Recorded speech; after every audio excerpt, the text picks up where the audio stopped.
Hi friends, welcome to my YouTube channel Roopa cooking vlogs. ಇವತ್ತು ನಾನು ಇದು ಫಸ್ಟ್ ರೆಸಿಪಿ ವಿಡಿಯೋ ಆಗಿರುತ್ತೆ. ಫಸ್ಟ್ ಒಂದು ಸ್ವೀಟ್ ರೆಸಿಪಿನ ಮಾಡಿ ಹಾಕಿದ್ದೀನಿ. ಇದು ನೀವು ಕುಕಿಂಗ್ ಚಾನಲ್ಲು. ಇವತ್ತು ನಾನು ನಂದ್ಯಾ ಸ್ಟೈಲಲ್ಲಿ ಉಪ್ಪಿಟ್ಟನ್ನ ಹೇಗೆ ಮಾಡ್ತೀನಿ ಅಂತ ತೋರಿಸ್ತಾ ಇದ್ದೀನಿ. ಅದಕ್ಕಿಂತ ಮುಂಚೆ ಯಾರೆಲ್ಲ ಸಬ್ಸ್ಕ್ರೈಬ್ ಮಾಡ್ಕೊಂಡಲ್ಲೇ ನನ್ನ ವಿಡಿಯೋ ನೋಡ್ತಿದ್ದೀರಾ, ಪ್ಲೀಸ್ ನನ್ನ ಚಾನಲ್ನ ಸಬ್ಸ್ಕ್ರೈಬ್ ಮಾಡ್ಕೊಳ್ಳಿ, ಸಪೋರ್ಟ್ ಮಾಡಿ. ಉಪ್ಪಿಟ್ಟನ್ನ ಕೆಲವರು ಇಷ್ಟಪಟ್ಟು ತಿಂತಾರೆ, ಇನ್ನು ಕೆಲವರಿಗೆ ಇಷ್ಟ ಆಗಲ್ಲ. ನಾವು ಚಿಕ್ಕ ಮಕ್ಕಳಿದ್ದಾಗ ಉಪ್ಪಿಟ್ಟು ನಮ್ಮ ಫೇವ್ರೆಟ್ ಟಿಫನ್ ಅಂತ ಹೇಳ್ಬೋದು. ಆವಾಗ ನಾವು ಚಿಕ್ಕವರಾಗಿದ್ದಾಗ ತುಂಬ ಇಷ್ಟಪಟ್ಟು ಉಪ್ಪಿಟ್ಟನ್ನ ತಿಂತಿದ್ವಿ. ಆದರೆ ಇವಾಗ ಉಪ್ಪಿಟ್ಟು ಒಬ್ಬೊಬ್ರಿಗೆ ಇಷ್ಟ ಆಗಲ್ಲ, ಒಬ್ಬೊಬ್ರಿಗೆ ಇಷ್ಟ ಆಗುತ್ತೆ. ಬನ್ನಿ ತಡ ಮಾಡ್ದಲೇ ನಂದ್ಯಾದ ಸ್ಟೈಲಲ್ಲಿ ನಾನು ಉಪ್ಪಿಟ್ಟನ್ನ ಹೇಗೆ ಮಾಡ್ತೀನಿ ಅಂತ ತೋರಿಸ್ತೀನಿ.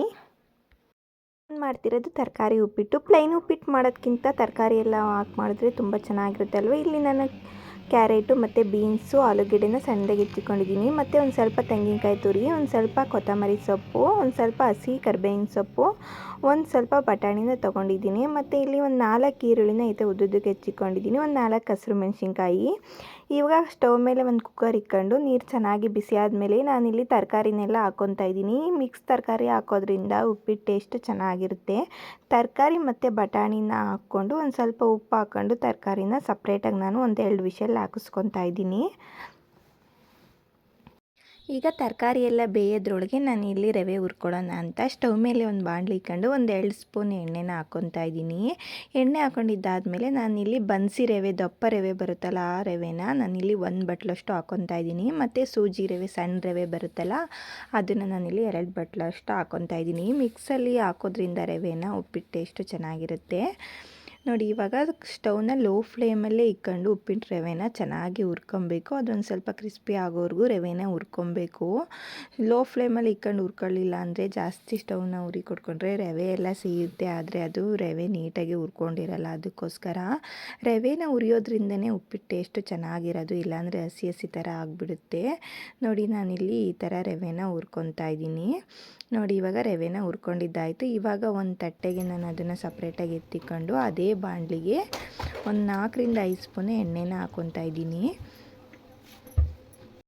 ಎಣ್ಣೆ ಚೆನ್ನಾಗಿ ಬಿಸಿ ಆದಮೇಲೆ ಒಂದು ಅರ್ಧ ಸ್ಪೂನಷ್ಟು ಸಾಸಿವೆ, ಒಂದು 1/4 ಸ್ಪೂನಷ್ಟು ನಾನಿಲ್ಲಿ ಜೀರಿಗೆನ ಹಾಕ್ಕೊತಾ ಇದ್ದೀನಿ. ಸಾಸಿವೆ ಮತ್ತು ಜೀರಿಗೆ ಒಂದು ಸ್ವಲ್ಪ ಚಿಟಪಟ ಅಂತ ಅಂದಮೇಲೆ ನಾನಿಲ್ಲಿ 1 ಸ್ಪೂನಷ್ಟು, ಚಿಕ್ಕ ಸ್ಪೂನಲ್ಲಿ 1 ಸ್ಪೂನಷ್ಟು ಮಾತ್ರ ಕಡಲೆಬೇಳೆನ ಹಾಕ್ಕೊತಾ ಇದ್ದೀನಿ. ಕಡಲೆಬೇಳೆ ಒಂದು ಸ್ವಲ್ಪ ಕಲರ್ ಚೇಂಜ್ ಆದಮೇಲೆ ನಾನಿಲ್ಲಿ ಒಂದು 4ರಿಂದ 5 ಈರುಳ್ಳಿನ ಜಾಸ್ತಿ ಹಾಕೋದ್ರಿಂದ ಉಪ್ಪಿಟ್ಟು ಚೆನ್ನಾಗಿರುತ್ತೆ. ಒಂದು 4 ಈರುಳ್ಳಿನ ಮತ್ತು ಒಂದು 4 ಹಸಿರು ಮೆಣಸಿನ್ಕಾಯಿನ ಹಾಕ್ಕೊಂಡು ಒಂದು ಸಲ ಮಿಕ್ಸ್ ಮಾಡಿಕೊಂಡು ಆಮೇಲೆ ನಾನಿಲ್ಲಿ ಕರಿಬೇವಿನ ಸೊಪ್ಪನ್ನ ಹಾಕ್ಕೊತಾ ಇದ್ದೀನಿ. ಇವಾಗ ಈರುಳ್ಳಿ ಜೊತೆ ಕರಿಬೇವಿನ ಸೊಪ್ಪು ಹಾಕೋದ್ರಿಂದ ಸ್ವಲ್ಪ ಇದು ಕರಿಬೇವಿನ ಸೊಪ್ಪಿಂದು ಫ್ಲೇವರ್ ಚೆನ್ನಾಗಿ ಬರ್ತಿರುತ್ತೆ. ಎಣ್ಣೆಗೆ ಹಾಕೋದ್ಕಿಂತ ಈ ಥರ ಈರುಳ್ಳಿ ಹಾಕಾದ್ಮೇಲೆ ಒಂದು ಸ್ವಲ್ಪ ಕರಿಬೇವಿನ ಸೊಪ್ಪನ್ನ ಸೇರಿಸ್ಕೊಳ್ಳಿ.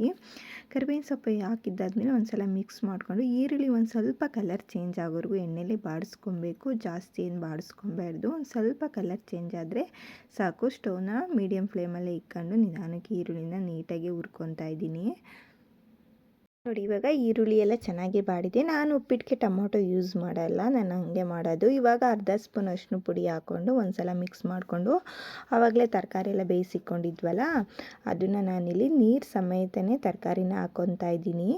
ನಾವು ತರಕಾರಿ ಸಪ್ರೇಟಾಗಿ ಬೇಯಿಸ್ಕೊಳ್ಳೋದ್ರಿಂದ ಉಪ್ಪಿಟ್ಟು ಒಂದು 10 ನಿಮಿಷದಲ್ಲಿ ರೆಡಿ ಆಗಿಬಿಡುತ್ತೆ ನೋಡಿ. ಇವಾಗ ನಾನಿಲ್ಲಿ ಆವಾಗಲೇ ತರಕಾರಿ ಎಲ್ಲ ಬೇಯಿಸಿಕೊಂಡಿದ್ನಲ್ಲ ಅದನ್ನು ಹಾಕ್ಕೊತಾ ಇದ್ದೀನಿ. ಹಾಕ್ಕೊಂಡ್ಬಿಟ್ಟು ಒಂದು ಸಲ ಚೆನ್ನಾಗಿ ಮಿಕ್ಸ್ ಮಾಡ್ಕೊತಾ ಇದ್ದೀನಿ.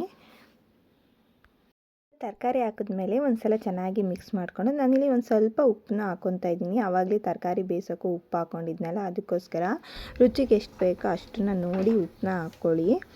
ಉಪ್ಪು ಹಾಕಿದ್ದಾದ್ಮೇಲೆ ಒಂದು ತಟ್ಟೆ ಮುಚ್ಚಿಬಿಟ್ಟು ಒಂದು 10 ನಿಮಿಷ ಬೇಯಲಿಕ್ಕೆ ಬಿಡಬೇಕಂದ್ರೆ ಅದೆಲ್ಲ ಮಿಕ್ಸ್ ಆಗಬೇಕಲ್ಲ ಈರುಳ್ಳಿ ತರಕಾರಿ ಎಲ್ಲ, ಅದಕ್ಕೋಸ್ಕರ ಒಂದು 10 ನಿಮಿಷ ಬೇಯಲಿಕ್ಕೆ ಬಿಟ್ಬಿಟ್ಟು ಆಮೇಲೆ ನಾನಿಲ್ಲಿ ಸ್ಟವ್ನ ಲೋ ಫ್ಲೇಮಲ್ಲೇ ಇಟ್ಕೊಂಡು ನಾನಿಲ್ಲಿ ರವೆನ ಹಾಕಿ ಚೆನ್ನಾಗಿ ಮಿಕ್ಸ್ ಮಾಡ್ಕೊತಾ ಇದ್ದೀನಿ. ಗಂಟಿಲ್ದಂಗೆ ಸ್ಟವ್ನ ಲೋ ಫ್ಲೇಮಲ್ಲಿ ಇಟ್ಬಿಟ್ಟು ಮಿಕ್ಸ್ ಮಾಡ್ಕೊಬೇಕು, ಇಲ್ಲಾಂದರೆ ಅದು ರವೆ ಹಾಕಿದ್ದಾದ್ಮೇಲೆ ಅದೊಂದು ಸ್ವಲ್ಪ ಸಿಡಿಯುತ್ತೆ ನೋಡಿ. ಇವಾಗ ಚೆನ್ನಾಗಿ ಮಿಕ್ಸ್ ಮಾಡ್ಕೊಬೇಕು, ಒಂದೇ ಥರ ಗಂಟಿಲ್ದಂಗೆ ಮಿಕ್ಸ್ ಮಾಡ್ಕೊಬೇಕು. ಈಗ ಮಿಕ್ಸ್ ಮಾಡಿದ್ದಾದಮೇಲೆ ನಾನಲ್ಲಿ ಒಂದು ತಟ್ಟೆ ಮುಚ್ಚಿಬಿಟ್ಟು ಒಂದು 5 ನಿಮಿಷ ಅದನ್ನು ಸ್ಟವ್ನ ಲೋ ಫ್ಲೇಮಲ್ಲಿ ಇಟ್ಬಿಟ್ಟು ಬೇಯಲಿಕ್ಕೆ ಬಿಟ್ಬಿಡ್ತೀನಿ. ನೋಡಿ ಇವಾಗ 5 ನಿಮಿಷ ಆಗಿದೆ. ಇವಾಗ ಒಂದು ಸಲ ಉಪ್ಪಿಟ್ಟು ನೀಟಾಗಿ ರೆಡಿ ಆಗಿದೆ. ಇವಾಗ ಒಂದು ಸಲ ಮಿಕ್ಸ್ ಮಾಡಿಕೊಂಡು ಲಾಸ್ಟಲ್ಲಿ ನಾನಿಲ್ಲಿ ಒಂದು ಸ್ವಲ್ಪ ಸಣ್ಣದಾಗಿ ಹೆಚ್ಚಿರೋ ಕೊತ್ತಂಬರಿ ಸೊಪ್ಪು ಮತ್ತು ಒಂದು ಸ್ವಲ್ಪ ತೆಂಗಿನಕಾಯಿ ತುರಿನ ಹಾಕ್ಕೊತಾ ಇದ್ದೀನಿ. ತೆಂಗಿನಕಾಯಿ ತುರಿ ಮತ್ತು ಒಂದು ಕೊತ್ತಂಬರಿ ಸೊಪ್ಪು ಹಾಕಿದ್ದಾದಮೇಲೆ ಒಂದು ಸಲ ಮಿಕ್ಸ್ ಮಾಡಿಬಿಟ್ಟು ನಾನು ಮತ್ತೆ ಬೇಯಿಸ್ಲಿಕ್ಕೆ ಹೋಗಲ್ಲ, ಹಾಗೆ ಸ್ಟವ್ನ ಆಫ್ ಮಾಡ್ಕೊತಾ ಇದ್ದೀನಿ. ಏನಪ್ಪ ಇವರು ಉಪ್ಪಿಟ್ಟಿನ ವಿಡಿಯೋ ಹಾಕ್ತಿದ್ದಾರೆ ಅಂತ ಪ್ಲೀಸ್ ಅಂದ್ಕೊಬೇಡಿ. ಒಬ್ಬೊಬ್ಬರು ಒಂದೊಂದು ಥರ ಉಪ್ಪಿಟ್ಟನ್ನ ಮಾಡ್ತಾರೆ. ನಾನು ಯಾವ ರೀತಿ ಮಾಡ್ತೀನಿ ಅಂತ ತೋರಿಸ್ತಾ ಇದ್ದೀನಿ. ಕೆಲವರು ಇದೇ ಥರ ಮಾಡ್ತಾರೆ, ಇನ್ನು ಕೆಲವರು ಬೇರೆ ಬೇರೆ ಥರ ಮಾಡ್ತಾರೆ. ಇವಾಗ ಒಂದು ಸಲ ಮಿಕ್ಸ್ ಮಾಡಿಬಿಟ್ಟು ಸ್ಟವ್ನ ಆಫ್ ಮಾಡ್ಕೊತಾ ಇದ್ದೀನಿ. ಇವಾಗ ನೋಡಿ ಉಪ್ಪಿಟ್ಟು ರೆಡಿ ಆಯಿತು. ಈ ವಿಡಿಯೋ ಏನಾದರೂ ಇಷ್ಟ ಆಗಿದರೆ ಒಂದು ಲೈಕ್ ಕೊಡಿ. ಹಾಗೆ ಯಾರೆಲ್ಲ ಸಬ್ಸ್ಕ್ರೈಬ್ ಮಾಡ್ಕೊಂಡಲ್ಲೇ ನೋಡ್ತಿದ್ದೀರಾ ಪ್ಲೀಸ್ ನನ್ನ ಚಾನಲ್ನ ಸಬ್ಸ್ಕ್ರೈಬ್ ಮಾಡ್ಕೊಳ್ಳಿ, ಸಪೋರ್ಟ್ ಮಾಡಿ. Thank you for watching.